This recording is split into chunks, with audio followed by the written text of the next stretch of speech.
Hi guys, it's your Island Girl, and I'm back with another one for you today. And today I'm checking out Norway and Sweden compare, and I'm getting this one from Mr. Beat. So if you want to go and check this out undisturbed, the link for this one will be in the description below. So that's where I'm getting this one from. Go over and show him some love. All right.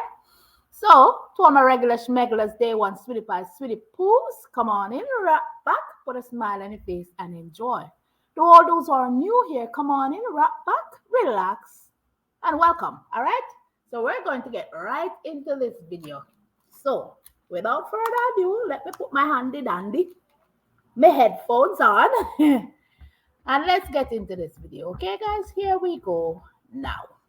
Norway and Sweden, or officially, the Kingdom of Norway and the Kingdom of Sweden, two magnificent bordering countries in Northern Europe. Both are Nordic countries. Heck, both are in Scandinavia. Wait, what's the difference between Nordic and Scandinavian? Well, these parts of the world are all considered Nordic, while just these countries are considered part of Scandinavia. Although you could also just say, quote, Scandinavia is made up of the countries located on the Scandinavian peninsula. Well, would you look at that? Norway and Sweden make up the vast majority of the Scandinavian peninsula.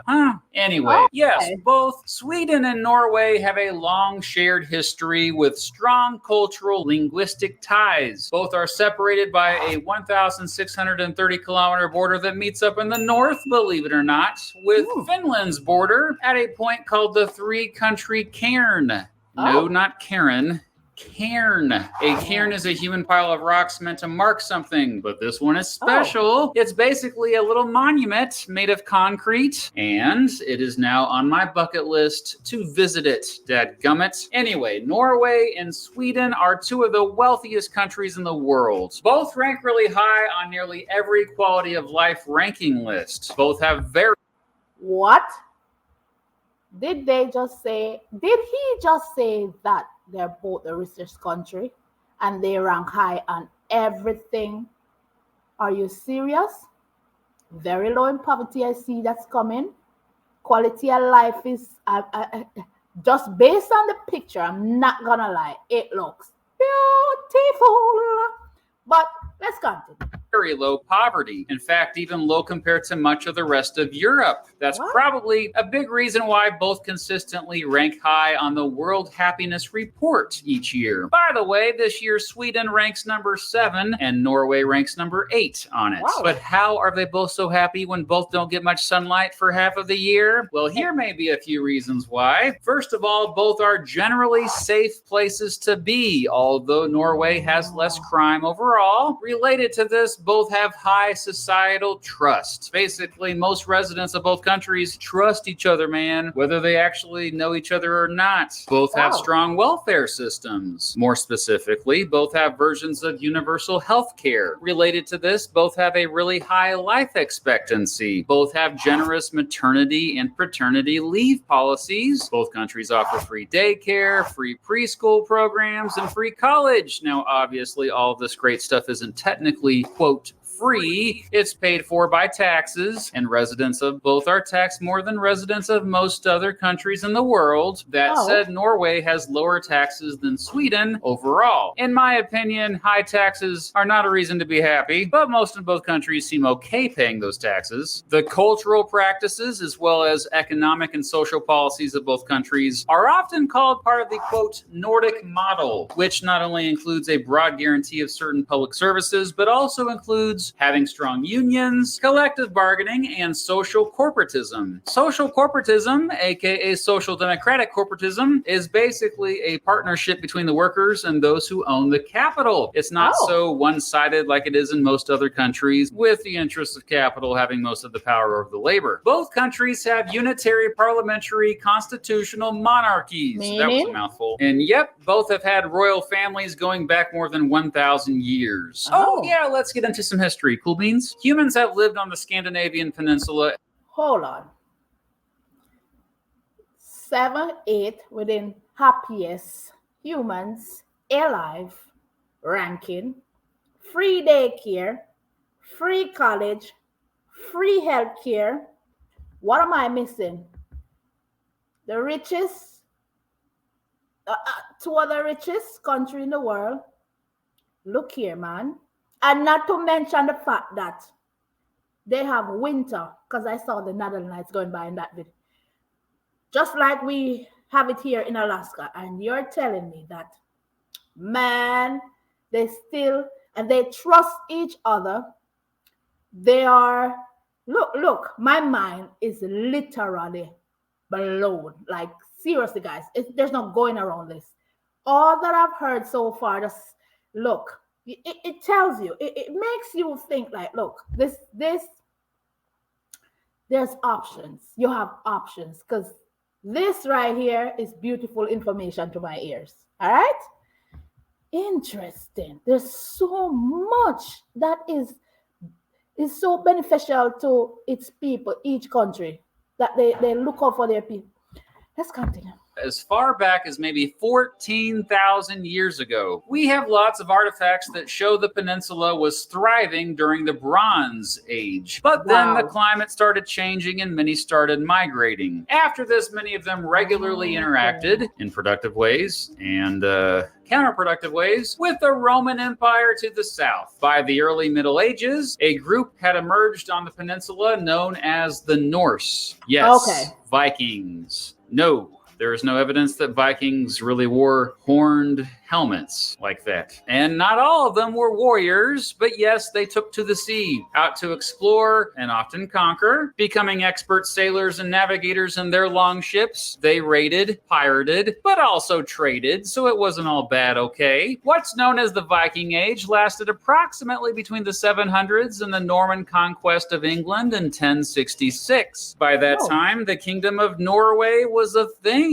No one knows for sure when the Kingdom of Sweden was actually born. Beginning in the 1100s, the population of Scandinavia began to dramatically increase. This lasted until, you guessed it, the Black Death, which killed at least a third of the population. Also a problem during this time were Christians coming up trying to convert the Norse into Christianity, but the Norse were generally not too keen on giving up their own religious traditions. A bunch of those unique Stav churches were built during this time. Most of the few that remain today are in Norway. In 1397, Sweden and Norway joined forces as part of the Kalmar Union. The two kingdoms shared a monarch, along with the Kingdom of Denmark, off and on until 1523. Sweden broke away that year under the leadership of Gustav Vasa, who helped bring the Protestant Reformation to Sweden, breaking away from Roman Catholic rule and nationalizing their holdings. Today, he's often considered the father of modern Sweden. Meanwhile, Norway stayed with Denmark. During the 30 Years' War, Norway and Sweden found themselves fighting each other. Sweden played a significant role in that bloody war, famously under the leadership of Gustavus Adolphus. The Swedes basically saved the Protestant cause and weakened the Habsburg Catholic coalition. And there were also multiple direct wars between Denmark, Norway, and Sweden throughout the 1600s. The last wars ended by 1660, and after some treaties, we got much of the modern borders of Norway and Sweden. For the rest of the 1600s and into the 1700s, Sweden was a great European power. This is when they began to establish colonies around the world. That said, it had mostly an agricultural economy and ultimately lacked the resources to stay a world power for too long. Sweden and Norway once again found themselves at war with each other in the Great Northern War, which lasted from 1700 to 1721. This war actually ended with the defeat of Sweden, and Sweden quickly lost its world power status as well as some of its territory after this. But at least this marked their sweet age of liberty, a time of increased civil rights and democracy and stuff. Jump ahead to the Napoleonic Wars, which also shook up things quite a bit in Scandinavia. As a result of those wars, Sweden lost more land to Russia, and Norway was forced into a union with Sweden. Norway and Sweden Sweden together again. They shared a monarch for the next 91 years. Throughout the rest of the 1800s, tough times led to hundreds of thousands of both Norwegians and Swedes moving to settle in the Midwestern United States, and you still see that legacy today, believe me. Still, by the early 1900s, both Sweden and Norway had begun modernizing. Well, especially Sweden. Both countries stayed mostly neutral in both World War I and World War II. Germany invaded and occupied Norway during the Second World War, but not Sweden. In fact, most of the refugees who fled the Nazis from Norway ended up in Sweden. Between the end of World War I and 1935, Norway had some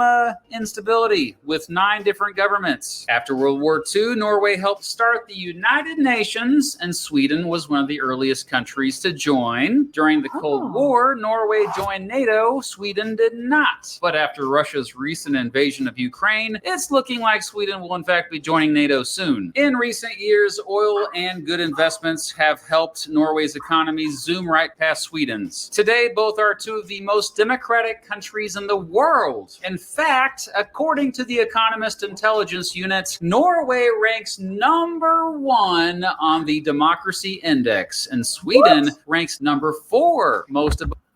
Okay now. So, little back history, that's interesting. They went at war, they come together, then break apart again, war with them one another, now get along here, so come back again. It's like the back and forth. But here, it's like one will get into Norway will get into Sweden, will separate themselves. But at the same time, when wars and so forth break between the 2 of them, it's like they split and then treaty come again and they come back together, they merge together again. But I can understand that a farming community, they couldn't hold the world power, it was taken away from them. The invasion into Norway, then Sweden stand by itself. Listen, guys, my head is being filled with so much information that I did not know. And I'm telling you, just the landscape of both countries look so amazing with each slides that he's showing. I'm not gonna lie. Wow, it's a lot he's cramming into this, but I appreciate it. Both countries are sparsely populated. Most of the population of both live either in the southern portions or along the coasts. People live even way up here, yo. The biggest cities in both are also the capital cities. Both are growing at about the same rate. Both have areas north of the Arctic Circle, for crying out loud. A third of Norway is actually north of the Arctic Circle. Up here, they get the midnight sun in the summer with daylight nearly at all hours of the day, but they also get the polar night in the winter where it's dark all day. But at least in the winter, they have a great chance of seeing the northern lights. Which, holy crap, look at that. Yeah, that's also on my bucket list to one day see the northern lights. Both have milder climates compared to many other areas at similar latitudes. This is due to the temperate waters of the Gulf Stream. Both have historically not had to worry about major natural disasters as much as most other countries in the world. Due to something called post-glacial rebound, the land in both countries is still rising. Therefore, both are continuously gaining land rising from the sea. The Klarälven River flows through both. Both have tens of thousands of islands. Sweden's largest island is Gotland, right there in the Baltic Sea. Norway's largest island is Spitsbergen, which is part of its archipelago way up here called Svalbard. Around 3,000 folks live up in this unincorporated area that's pretty much near the top of the world. The biggest town there, Longyearbyen, is the world's northernmost settlement with at least a population of 1,000. Located there is the Svalbard Global Seed Vault, which will eventually store billions of seeds in case of, world catastrophe. By the way, if you really want to learn a lot about Svalbard, I highly recommend Cecilia Blomda's YouTube channel. She does a phenomenal job highlighting this amazing place. Anyway, both Norway and Sweden have freedom to roam laws, which means you can camp wherever you want without asking permission as long as it's not private property. Both are increasingly becoming more ethnically and religiously diverse in recent years. 1 out of 3 residents in Sweden have at least one parent born born in a foreign country. The biggest religion in both is Christianity. That said, a sizable portion of the population have no religion at all. In fact, both are highly secular countries overall. That said, Sweden is the only Nordic country without a state church. Both countries spend a higher percentage of their GDP on education than most of the rest of the world. Both invest a lot in renewable energy. In fact, almost all energy in Norway comes from renewable energy sources, with hydropower making up the bulk of it. In the northern parts of both countries is the Sapmi region, traditionally settled by the Sami people, but now has a more diverse group living there. Sami culture is actually quite a well-known export out of both countries. Residents of both tend to be taller on average than people in most other countries in the world. Both have what's known as the Nordic model approach to prostitution, in which it's illegal to buy sex, but not to sell the use of one's own body for such services. The minimum age to drink alcohol in both is 18, but not just any type of alcohol, so it's complicated, and a lot of bars and nightclubs in Sweden won't let you in until you're at least 20. Both are big rivals when it comes to cross-country skiing, apparently, but wow, like I said, interesting. So one, up into the Nordics, and they're much taller. Two, they invest more in education. I'm on board with that. Their energy, how they get their energy, I like that. Reusable, recycled, and you can drink at 18, but it depends on the alcohol content. You can't be a prostitute. Well, one can sell. It's an interesting way of putting it. They're not as where the light is concerned. The Northern Lights, I can understand that part, because here in Alaska we have that same, the long winter, short summer, the Northern Lights. So I get that part of it, but I'm not gonna lie, it is really beautiful. They're beautiful. The comparison between the two, they're pretty similar. Not to mention where religion is concerned. It's very interesting to know, seeing that it's just Christianity and one does not have a main church. Interesting. So there, like I said, there's a lot. So here we come. Both are big rivals when it comes to cross-country skiing, apparently. So let's. But it's probably no surprise to you that winter sports tend to be pretty big in both countries. Ice hockey, skiing, biathlon. Yeah, the one that combines cross-country skiing and rifle shooting. Norway has won more medals in the Winter Olympics than any other country in the world. But in seventh place on the medals list is, good old Sweden. That all said, football, or soccer as us dumb Americans call it, is probably the most popular sport in both countries. And don't forget floorball, baby. Both are known for their Scandinavian folklore.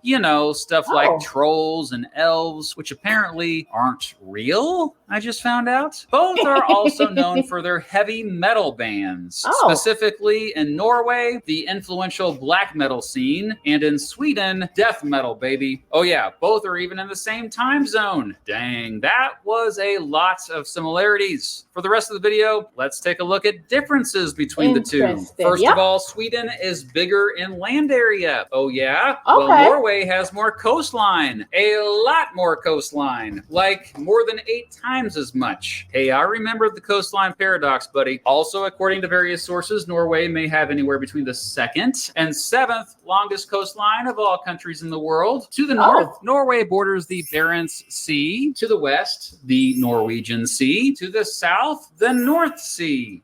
Wait, that sounds weird. But yeah, just confirmed it. It's true. Sweden, meanwhile, borders the aforementioned Baltic Sea to the east. Oh, and there's the Gulf of Bothnia. Much of it is covered with sea ice in the winter. Sweden has around twice as many people. It also has a higher population density. Sweden also has bigger cities. It has 2 metropolitan areas with more than 1 million people, Stockholm and Gothenburg. Meanwhile, Norway has just one, Oslo. Now, this may surprise you a bit. But Swedes make up the biggest ethnic group in Sweden, and Norwegians make up the biggest ethnic group in Norway. This also might surprise you. The most common language in Sweden is Swedish, and the most common language in Norway is Norwegian. Yeah, the two languages are similar. Norway goes further north. In fact, it's Europe's most northern country, and it goes further east than Finland. Norway has overseas territories. Some of these are on the other side of the world. Sweden has a slightly milder climate overall. That said, both have an oceanic climate in their southern portions and continental and subarctic climates throughout most of the rest of their countries. And yes, both have some tundra where there's higher altitudes. Norway has more mountains. While the Scandinavian mountains run through both countries, most of the range runs through Norway, and this is where you get the highest and more dramatic peaks. Much of Sweden is actually just gently rolling lowlands. Sweden has a lower cost of living. Yep, it's generally cheaper to live there, but that makes sense as Norway has both a higher GDP per capita and higher average household income. Major industries in Norway include petroleum, natural gas, shipping, and fishing. Major industries in Sweden include machinery, motor vehicles, telecommunications, and pharmaceuticals. Norway is well known for its beautiful fjords, which are long, narrow, and deep trenches between high cliffs filled with water. Most were formed by ancient glaciers. Dang, look at that. Nice. I know, right? Norway has more fjords than any other country in the world. That said, Sweden has some fjords too. Look at that. Norway is also known for its dramatic waterfalls. Sweden is more forested and has more farmland. Norway gets more precipitation overall. Sweden spans 14 degrees of latitude. Norway, 13 degrees. Sweden has 25 provinces. Norway has 11 counties. The median age is higher in Sweden. Residents of Sweden tend to be less religious. In fact, more than half of Swedes identify as non-religious. More people in Sweden live in cities. Norway generally has faster internet speeds. Marijuana is legal for medicinal purposes in Norway, but completely illegal in Sweden. So as I briefly brought up earlier, Norway has huge oil reserves, and that's a big reason why it's such a wealthy country. But it also has used that oil money to start a massive pension fund that benefits its citizens. Way to go, Norway. One of my favorite stores, actually the largest furniture store in the world, IKEA, started in Sweden, and it's actually a great place to get a small sample of Nordic culture and make videos like this. It's just in the right place. While nearly all residents of both countries celebrate Christmas, in Sweden, many apparently have a tradition of watching Donald Duck cartoons on Christmas Eve. Norway has the highest numbers of electric cars per person in the world. In fact, 9 in 10 cars currently sold in Norway are either electric or hybrid. And don't get mad, bro, but in my humble opinion, better music comes out of Sweden. Before I do make any more of you mad, I better wrap this motion picture up. In conclusion, it's obvious that Norway and Sweden are two of the most beautiful and prosperous countries on the planet. They've also both greatly influenced the rest of the world. That said, maybe not enough. Perhaps the rest of us would benefit more if we paid more attention to them and learned from their success. I guess that's a big reason why I made this video. I ain't gonna lie. That was amazing. The comparison between the two, the similarities between the two is a lot. The differences, to me, is on the smaller side. But I ain't gonna lie. That was an amazing video. I've learned so much. So when it come on to the light, guys, sorry. When it come on to the one is oil, one is telecommunication, pharmaceuticals, machinery. The other one is what? Oil. What did it say again? See, my mind went left, but it's a lot to take in. Landscape. One side happier, one's not really happier, but one taller than the other. One have more coastline than the other.